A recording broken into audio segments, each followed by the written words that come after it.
I guess a symbol, and this was to a live lady, a very special woman. And who is she? She was my great-great-grandmother. And her name? Her English name was Mary Hip. Her Native American name was Tila. She was American Indian. Wow. And she made an incredible journey. And how far was the journey? From Oklahoma back home in 1839. Took her 5 years. 5 years. If you'd like to sit, okay. And, you can. At the time were weeds. She had a little basket on her left arm, and some of them turned out to be weeds, but they were my grandmother's medicines. My grandmother was very, very, very, very good with medicines. Very good. But she gathered them like I do. I'm the same thing. I'm a medicine person. And anyway, I asked her where those came from. She said, the same person, my grandmother. And I said, oh, okay. And then when I could understand what she was talking about, she waited till I could really understand the story. She started telling me her story. And it's a fantastic story. In the year, are you familiar with the removal of our tribes here in the southeast? No. In the in the 1830s, Andrew Jackson, who was our president then, decided he wanted all the lands here in the southeast, and he did not want American Indians here. Wow. So he had them removed. It's called the Trail of Tears. Oh yes. The dark path. Oh. The long walk. So he started doing this. And when he started doing this, right here in Lauderdale County, he started gathering them up, just like he did everywhere else. And he gathered my great-great-grandmother and her sister up right here. They were about 17 years old. They were young girls. And he carried them and got them to put them in a stockade with the rest of them. And thank goodness they did something a little bit different with this group. They put little metal tags around their neck, hung around their neck. Little octagon-shaped brass tags, the number on one side, U.S. on the other. My great-great-grandmother was number 59. Her sister was number 60. Wow. Carried them from here to the Indian Nations, and they placed them in the Creek Nation, what is now present-day Muskogee, Oklahoma, because they couldn't understand their language. They turned out to be a kind of a unique tribe, one of the small tribes, which they are today in Oklahoma. There's just not very many of them left, about 300 or 400 of them. Wow. Yeah, this is Pavarotti. He won't bother you. He sings a lot. Oh, honey. You're beautiful. Pavarotti. You're a good boy. See, Mama likes Rachmaninoff, and I sing with her. Oh. This is Clancy. He's deaf. He can't. Oh. He's a little rescue dog. They really mistreated him. No. These are all vicious pit bulls. Oh, I can see. Oh. Yeah, they'll chew your leg off any minute. What?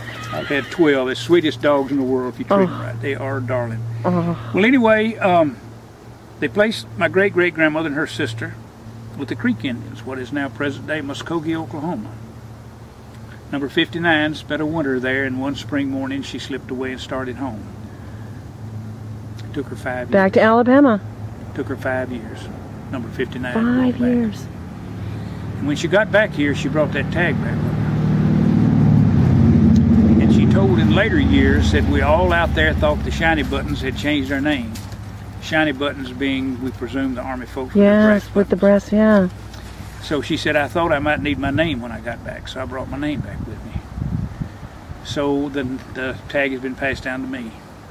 I have her tag. And you have it. Number 59. Wow. So 18 years, she told in later years, that she thought that was their name, so that's the reason she brought it back. Well, 18 years ago, my friend John Crow found that roll number at Okmulgee, Oklahoma. It had Alabama female, 18 years old, number 59, deceased. Wow. Thought she died. She fooled him. She came back. Wow.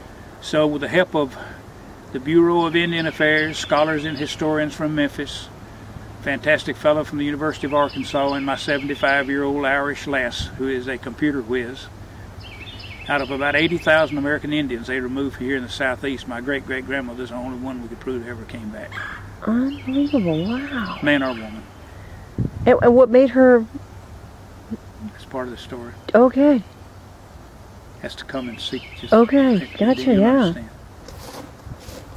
She was a magician with medicines, but when she got back here in 1844, she met my great-great-grandfather Jonathan Levi Hip, who was a white man. He almost immediately took her as his woman, and they moved up about 12 miles in this direction here as a crow flies, right on the Alabama-Tennessee state line, and she started practicing those magical medicines of hers. Yeah. And people started to come to her. A lot of people started to come.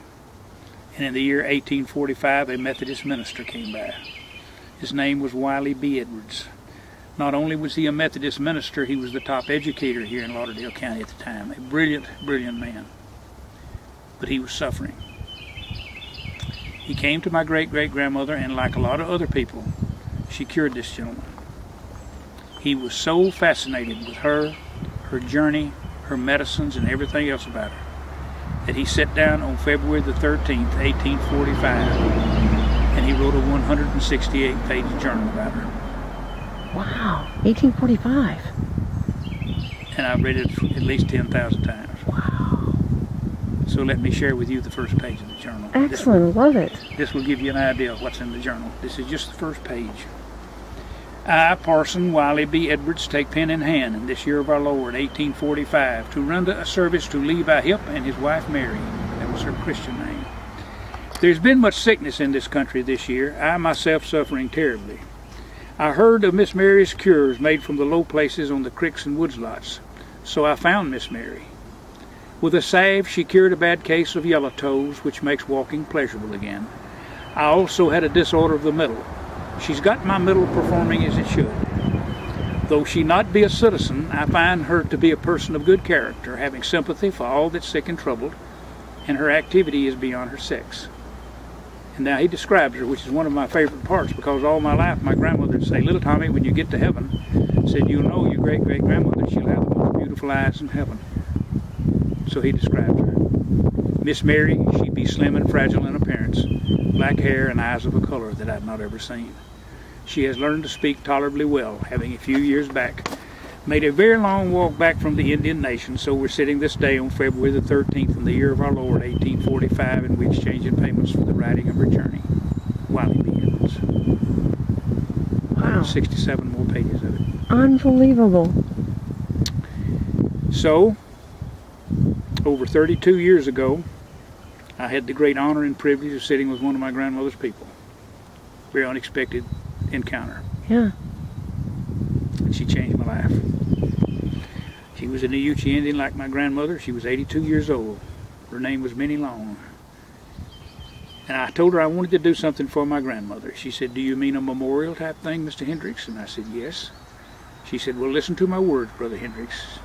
She said, "I've come under the conclusion that you're probably a human being, so I'm going to share this with you."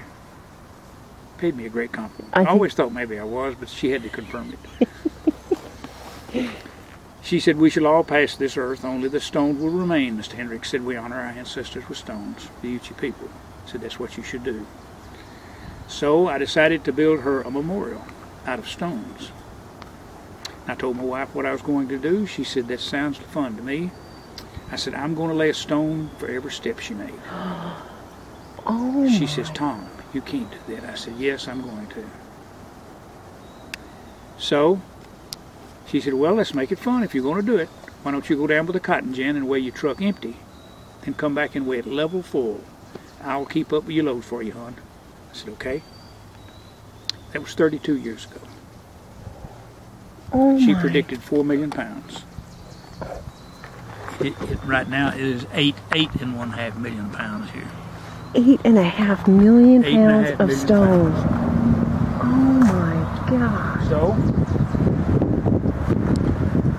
but I picked up 8.5 million pounds and placed them on my truck away from here. When I got here, I picked up 8.5 million pounds and placed them in a wheelbarrow, and then carried them to the wall and placed them in the wall. Yeah. So each stone has been handled 3 times. So instead of picking up 8 million pounds, I picked up nearly 25 million pounds. I wore out 3 trucks, 27 wheelbarrows, 2,700 pairs of gloves, 3 dogs, and 1 old man. That's unbelievable. The way it stands right now, there's a stone from every state in the Union and 127 countries, territories, and islands. I wrote a book about it called If the Legends Fade, and the people have sent me stones from all over the world. I've even got a meteorite here. A meteorite? I've got the back teeth of the T-Rex. I've got the world's largest arrowhead. I got the ugliest rock in Alabama. I got a chocolate chip cookie rock. I've got rocks from all over.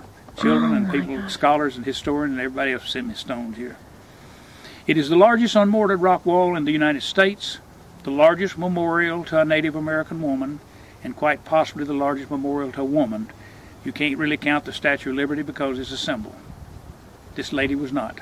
She was Right. flesh and blood. Yeah, and we had singular. 32 art teachers come from all over the U.S. and declare it one of the 10 top environmental arts in the United States. Wow. New book coming out, The 12 Spiritual Places of Alabama, 11 churches in here. And 3 months ago it was placed in the Library of Congress. Wow. This is amazing. Why did she come back? Why did she come back? I asked my grandmother in 1951.